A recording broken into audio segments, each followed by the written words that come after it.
25 তারিখে ইনশাআল্লাহ আপনাদের দয়া আল্লাহর রহমতে আমি দেশে ফিরে যাব। কিন্তু এখানে উপস্থিত, এই ঘরে উপস্থিত প্রত্যেকটি মানুষের কাছে আমার অনুরোধ, দয়া করে কেউ আপনারা এয়ারপোর্টে সেদিন যাবেন না।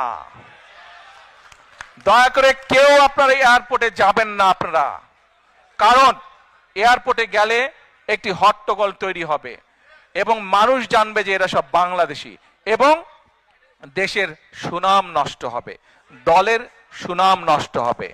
যারা এয়ারপোর্টে যাবেন না, যারা সেদিন এয়ারপোর্টে যাবেন না, আমার আজকের এই অনুরোধ যারা রাখবেন, আমি ধরে নিব তারা দল এবং সর্বোপরি দেশের সম্মানের প্রতি মর্যাদা রাখবেন। আর আমার মানা করা সত্ত্বেও, আমার অনুরোধ করার পরেও যারা যাবেন, আমি ধরে নিতে বাধ্য হব যারা ব্যক্তিগত স্বার্থের জন্য সেখানে গিয়েছেন। ষড়যন্ত্র চলছে।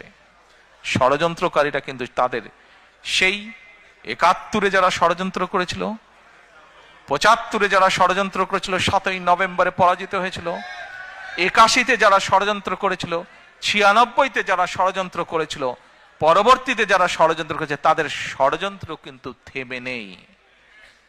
এবং বাংলাদেশ জাতীয়তাবাদী দল একটি দায়িত্বশীল দল হিসাবে আমাদের এবং আমাদের প্রতিটি পর্যায়ের নেতাকর্মীর পবিত্র দায়িত্ব হচ্ছে বাংলাদেশের মানুষকে সাথে নিয়ে সচেতন করার মাধ্যমে সজাগ এবং সতর্ক থাকা এবং বাংলাদেশের মানুষকে সজাগ এবং সতর্ক রাখা এই ষড়যন্ত্রের বিরুদ্ধে।